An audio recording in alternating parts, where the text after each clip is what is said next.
was set by the LCK. It's KT Rolster taking on Edward Gaming, and you can hear the fans cheering and chanting from Busan as they get behind KT Rolster. 4 days into the World Championships, it already sounds like a finals atmosphere in Bexco and Busan. And especially that this is the last game of the first round robin. From here on out, we will only play one group per day. And the last time, and we will see these guys will be on Tuesday next week. So let's see who goes into the maybe it has to be team fights only from them to win this game. All right, Mata's going to jump onto iBoy. Manages to get the headbutt, some good trading back and forth, but it's only level 1. You're reliant on just those autos. Now the attention gets turned to Deft. I think aggregate HP comes out maybe a little in KT favor, but it's fairly even there. Oh, there is blood in the water on the bottom side of the map, my friends, and this could easily attract jungler attention. Red buff has been picked up for score on the Xin Sao. It's going through the river at the Scuttle Crab right now, and KT Rolster are trying to get that lane pushing ahead. Nocturne as well to the same side of the map. This isn't a replay, this is the same headbutt again going forward. Mata, though, takes a lot of damage, forced to flash, actually punished for his step forward. Game of Chicken is being won by iBoy and Mako. We already talked about Clear Love and Deft. Mako also was the support of Deft over in China. We've got junglers joining. There is a flash available for iBoy, but he needs to use it quickly. The dash forward, first blood to KT Rolster. It's just so clear as this bottom lane trades over and over and over so aggressively. You have to know junglers are on the way. That's exactly what they look for on the minimap, and well set up there by KT Rolster. Score heads down. He's able to get off the auto as the flash goes off too. So iBoy now summonerlessness and is going to miss out bot on lanes have been puffing out their chests to the point where we haven't even seen another lane. You wonder when to flash as iBoy. He chooses as the audacious charge, which has a guaranteed hit. EDG's wards, he was able to clear out the control ward as well. Unlike Clearlove, who had to invest that extra gold, Mako does not get the knockup, and iBoy comes away. It feels like he's on counter gank duty, and he may be called into support right now. Very good buffer from iBoy as here comes ucal. The tower is the focus, and a teleport's being channeled. Paranoia comes in, insta-taunt onto Clearlove. He's going to continue looking for the chase, stepping on the Dustbringer. Feathers fly from Deft, but here comes Mako. Already used a flash, and he's not dead yet. Gets the follow-up knockout. Mako survived long enough to give EDG a chance, but it simply is not enough. There's not enough follow-up. Huge overstep there from EDG. We see Deft lay the groundwork, putting all the feathers in the ground as he's running away, just waiting for the juicy blade caller, and he finds it. The proactive blade caller allowed him to flash back and basically have such a big width of targets to be stunned so they could turn onto one. Mako too far down the lane. This was the proactive ult we called for, but it didn't find any members, and you did wonder about the EDG re-engage. Exactly, they used it early because they didn't want to get blocked out from the Nocturne, but then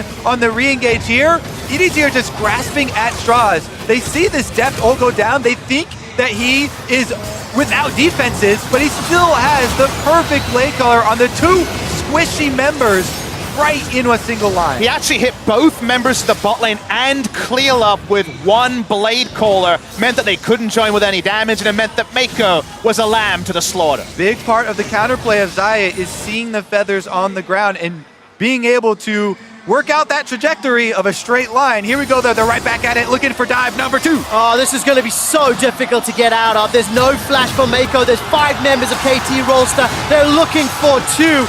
iBoy uses the Buster Shot, but it doesn't get him anywhere. Score gets another. Mako will at least trade with Mata under the tower, but it's a 2-for-1, and tower first blood. Busan is tearing the roof off. And it's the proactive KT gameplay that separates them from the other LCK teams. They are going to give up the Rift Herald, at least the start of the Rift Herald, most likely for the play they've made, but they invest their entire team and they pick up the kills and the turret. KT Rolster, a team designed to win Worlds. They failed last year for even qualifying, but are looking to make up for it and then some this year. I did wonder if this would be the game where we got to see the evolution of KT, because they were always a team that could play this way. We all watched on, whether you're an NA caster, EU caster, Korean caster, of the Telecom Wars last year and were rewarded with many high-level games, but they always ran out of steam. The late game was not somewhere they could excel. They didn't draft for it, they couldn't play it, but this year in the second round robin, they've evolved past and have been able to make some huge comebacks, maybe none necessary in the first two games, and with a lead like this, maybe none necessary today. And look at the team play. This is Smeb coming down on the Urgot, trying to really just pry open this area of weakness for EDG. And already KT are just pushing ahead and not even giving them any area to work. This is Mada with his pure mind games. We remember that famous interview from Doublelift, how dare he walk up to me at Worlds a couple of years ago. These EG players will remember Mada very well as well. He had his tenure over on RNG, Vici, over in the LCK. Raquel's pop, but it's a deep one, very unlikely to find much of a charge. Mata's looking for a return to grandeur and form. He gets jumped on by Ray for now. The Rift Herald was used. It gets a bit of a boop into the mid tower, but there's the paranoia as ucal's forced to join the fight with the ultimate. EDG need this to go well. They need to get the kills, but it's not happening yet. Ray's hiding in the shroud for now. They are unable to find a key target, but they don't lose anything either. Yeah, strong actually fight here from EDG. They gain the health. They still find themselves 3k gold down. Ray is the target of 4 members of pressure in this bottom lane by KT. They've got a minion wave to work with, and he may have to concede some tower HP. Yeah, I think a trade is probably the best thing that EDG could hope for. Is they're trying to push mid lane a little bit while KT are finishing up the turret. It's so difficult. Urgot, Xin, and Xayah on a tower will obliterate it. But fortunately for the side of EDG, Scout and Ivo will do some work about the Tristana. All right, the base is being opened. 17 minutes in, KT Rolster. They're going to clear out the minion wave. They've got a couple of cannon creeps or minion creeps to work with. They open the base at 17.5 minutes, and the tempo is not slowing down. Look at the cooldown on Nocturne Ultimate. It looks like they want to make this the chase. It's so difficult, though. ucal does have teleport. He could arrive with the rest of the team, and with that, KT Rolster actually find them in the river. Here we go. It just feels like we're on a knife's edge this entire game. Every single moment, these two teams come head to head. There is a potential for an explosive engage. Mountain Drake has been started by KT Rolster and EDG. They may not be willing to concede. Paranoia is available as the teleport's being channeled by ucal. Oh. It's stolen! Clearlove picks it up, but can they get out? That's the question. Emperor's Divide will split up the team, and EDG sneak the objective. What a pick there, here we go! Look at the knockout, there comes Mata! The Emperor's Divide's already been used, but that's a great disengage! Buster shot from iBoy, and a defensive Paranoia. Territory, so we can start this Baron Dance. Also pushing the minion waves up to the turret here. ucal has gotten the wave. Mata actually Hextech Flash. All right, Ray gets caught out. Headbutt, Pulp as well. Chunked to 50% HP. Gonna dash over the wall. And he's got teleport available to him, so he can recall and join a fight. But look, the tempo and the control and the pace is all with KT Rolster. And it's all about that passage from top to mid lane. They get this turret half health as well. Items are piling up, just like we talked about in the previous game. When you've been in this bigger lead for this long, you need to turn the game into a different state. They don't spot Clearlove, but it doesn't take a genius to work out where he's at. We see a big play here. Oh, trying to find out. That's flash for flash. Mata decides to go in. Clearlove decides to go out. And Mako's trying to find the taunt, but he's already running for his life. Going gold in the middle of the fight. Disdain catches onto Ray. He runs for his life, but look at the fear beyond death. Clearlove is destroyed by Smeb, and Ray is taking KT Rolster on a wild goose chase before he's cut down by Score. And that will be KT Rolster taking the Baron afterwards as well. And with that, the push onto EDG's base. When you need a decisive moment, look no further than Mada. He goes in, and what doesn't all register at the start. You can hear how loud the crowd are. They know who their best hope is for 2018, and it's KT. EDG were dancing on the edge of safety, Papa Smithy, and they were punished for it. Mata goes over the wall, sets up the engage for ucal, and Smeb and Score brought it home. In this replay, we are going to see the differences in the tankiness and the ease of execution of these compositions. Mata can go in on Alistar with the Galio ultimate, but then Mako on Rakan tries to engage on Galio. He's so squishy, he has to use the timings and the crowd control to be able to survive one of those team fights. It's not going to happen. So everything on EDG starts to crumble. Such explosive damage, and all the damage dealers have to kite back. Mata has always lived on the razor's edge between genius and madness. Moments like that show you that his eyes are certainly... I don't know if this time is different. This time there's something magical about this team that won the title in LCK and is on the verge of going undefeated in the first round robin. That was one of their biggest skeptic, but they've definitely been able to do it recently. Speaking of recently, pushing up to the base, Galio on the top side.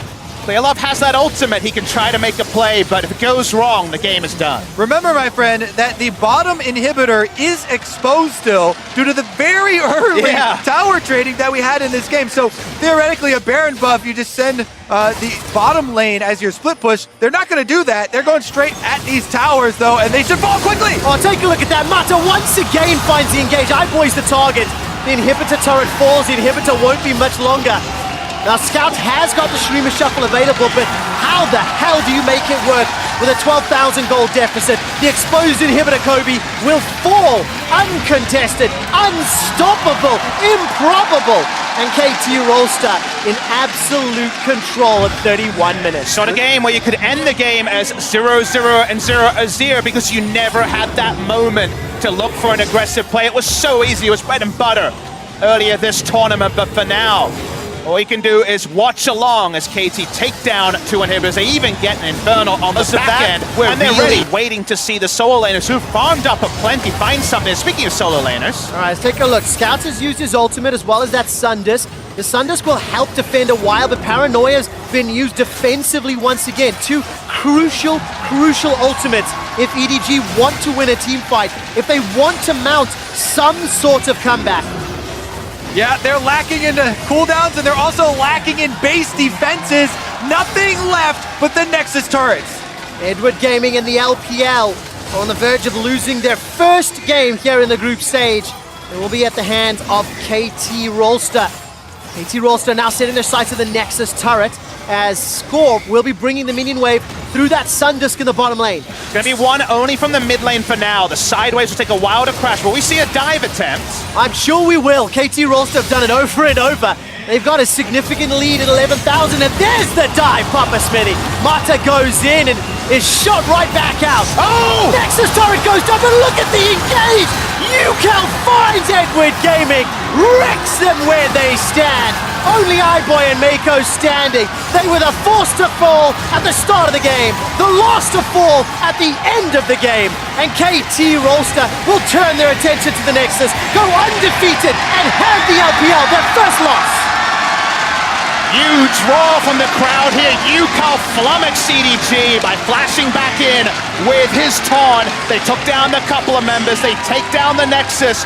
Worlds is not won in the first round robin, but KT win the hearts of their Busan fans. They will go in 3-0. They are the big hope of Korea. If you buy into the narrative that the LCK is in trouble, that the only hope is KT Rolster, reminder that there is only one team that hoists the Summoners Cup. And KT Rolster are looking at that cup right now. And they are looking good, stepping out to bow before the crowd. They had control of this game since minute one. 일단 저희가 1픽으로 이제 자야를 가져왔기 때문에 원거리 딜러 면에서는 캐리력이 가장 높다고 생각해서 초반에 이제 저를 잘 키운 상태에서 실수만 안 한다면은 저희가 무조건 이긴다고 생각하고 경기를 했던 것 같아요.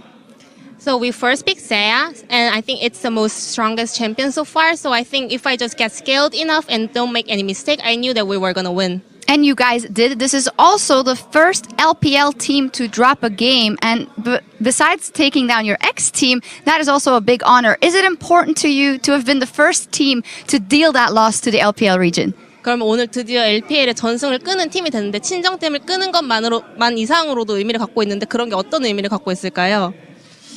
뭐 딱히 어떤 의미는 없는 것 같은데 일단 경기 시작하기 전에 지게 되면은 이제 EDG 선수들이 뭔가 저한테 와서 악수하는 게 머릿속으로 그려졌는데 그건 정말 싫은 것 같아서 정말 이겨야겠다고 생각하고 경기했던 것 같아요. So it actually doesn't really have a big meaning for me, but before games, if I lose, I imagine EDG players coming for a handshake, and I felt like this is a nightmare, so I really wanted to get the win. Oh, there we go. Now, of course, this team is not just built for winning in the group stages. This is the super team built to win the World Championship. How far do you think you're off from your best performance that will be needed to win the cup? 네, 사실 KT 롤스터는 그룹 스테이지뿐만 아니라 거의 롤드컵 우승을 정말 노린 슈퍼팀이잖아요. 그러면 지금 총 최고 전력에서 몇 퍼센트 정도 나온 것 같은가요? 저희 팀 전력 같은 경우는 이제 팀 플레이 같은 경우에는 지금 굉장히 잘 나오고 있는 것 같은데 제 개인적인 이제 뭐 개인 기량은 아직 많이 부족한 것 같아서 네, 좀 많이 끌어올려야 될 것 같아요. So in terms of team play, I think we are almost close to the perfection, but my own performance is not as perfect as I expected, so I think I have to practice more. Something to work on. Finally, a bit more of a funnier question, I think. A couple of years ago, we remember seeing a video from you and Reckless. We know that you guys changed your names in-game. You were EDG, Reckless, and so on. And as fans, we would really love to know what the status of that friendship is. 네, 좀 더 이제 가벼운 질문으로 넘어가자면 사실 레클레스 선수의 우정이 되게 화제잖아요, 언제나. 옛날에는 아이디도 바꿔서 플레이한 적 있는데 지금 그 우정의 상태는 어느 정도인가요? 이제 제가 이제 롤드컵에 왔을 때는 이제 레클리 선수가 못 나오고 또 레클리 선수가 나왔을 때는 제가 못 나오는 경우가 막 생겨서 이제 예전만큼은 연락을 자주 하진 못했지만 그래도 간간히 연락하는 사이인 것 같아요. So recently when I was at Worlds, he wasn't there, and when I were not there, he was there, so we can't really keep in touch as we did before, but we're trying to keep in touch as much as we can. Okay, rekindling the friendship. Awesome. Thank you very much, Deft. Fantastic job so far. Thank you, Yusun, for helping us all day. Back over to you guys.